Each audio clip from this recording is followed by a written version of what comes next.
নির্বাণ কি?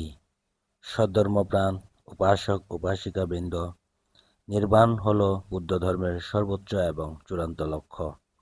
পালি ভাষার নিব্বাণ শব্দটি থেকে এটি এসেছে, যার সাধারণ অর্থ হল পরম শান্তি বা নিভে যাওয়া। নির্বাণের প্রকৃত অর্থ আরও স্পষ্টভাবে বোঝানোর জন্য নিচে পয়েন্টগুলো লক্ষ্য করা যেতে পারে। ১. শব্দের ব্যুৎপত্তিগত অর্থ: নি অনুপস্থিতি বা মুক্তি, বাণ তৃষ্ণা বা আসক্তিজনিত বন্ধন বা জটিলতা। মূল কথা: যা মানুষকে সংসারের চক্রে একের পর এক জন্মে আবদ্ধ করে রাখে, সেই তৃষ্ণা বা আসক্তির বন্ধন থেকে সম্পূর্ণ মুক্তি পাওয়ার নামই হল নির্বাণ। ২. আগুন নিভে যাওয়ার উপমা: বুদ্ধদেব নির্বাণকে প্রায় আগুন নিভে যাওয়ার সাথে তুলনা করেছেন। জ্বালানি ফুরিয়ে গেলে একটি জ্বলন্ত আগুন যেমন কোনো নির্দিষ্ট জায়গায় পালিয়ে যায় না, বরং তার উত্তাপ ও জ্বলন শেষ হয়ে শান্ত হয়ে যায়, নির্বাণও ঠিক তেমন। জ্বালানিসমূহ লোভ, লালসা, দ্বেষ, ক্রোধ এবং মোহ বা অজ্ঞানতা। নির্বাণ লোভ, দ্বেষ ও মোহ নামক এই ক্লেশাগ্নি, মানসিক আগুন সম্পূর্ণরূপে নিভে যাওয়ার অবস্থাই হল নির্বাণ। ৩. নির্বাণের দুটি প্রকার: বর্তমান জীবন এবং জীবনের শেষ মুহূর্তের উপর ভিত্তি করে নির্বাণকে দুই ভাগে ভাগ করা যায়।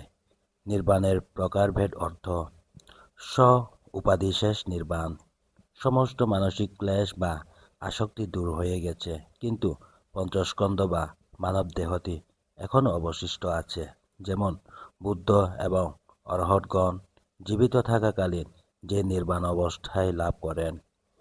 ২.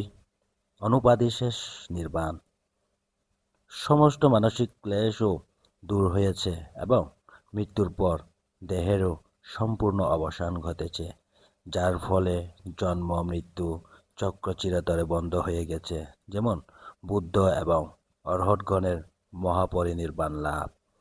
৪. নির্বাণ একটি নির্দিষ্ট স্থান বা জগৎ নয়। অনেকেরই একটা ভুল ধারণা থাকে যে নির্বাণ হল স্বর্গ বা ব্রহ্মলোকের মতো কোনো এক সুন্দর শহর বা রাজ্য, যেখানে গিয়ে বসবাস করা যায়। কিন্তু প্রকৃতপক্ষে নির্বাণ কোনো ভৌগোলিক অবস্থান বা বস্তুগত জগৎ নয়। এটি হল সমস্ত দুঃখ কষ্টের অবসান ঘটা এক পরম উন্নত মানসিক অবস্থা বা চিরন্তন সত্য। সংক্ষেপে বলা যায় যে নির্বাণ হল সমস্ত প্রকার অশান্তি ও উত্তাপ থেকে মুক্ত এক পরম প্রশান্তি। এটি হল জরা, ব্যাধি ও মৃত্যুরূপী জন্ম জন্মান্তরের সংসার চক্র থেকে চিরতরে মুক্তি পাওয়ার এক অনুপম ও শাশ্বত শান্তির অবস্থা। নির্বাণ সাধারণত প্রার্থনা লাভ করে পাওয়া সম্ভব নয়। নির্বাণ লাভ করতে হলে নিজেকে ধ্যান, সাধনা, জ্ঞান চর্চা করতে হবে। সব্যে সত্তা সুখিতো হন্তু, জগতে সকল প্রাণী সুখী হোক।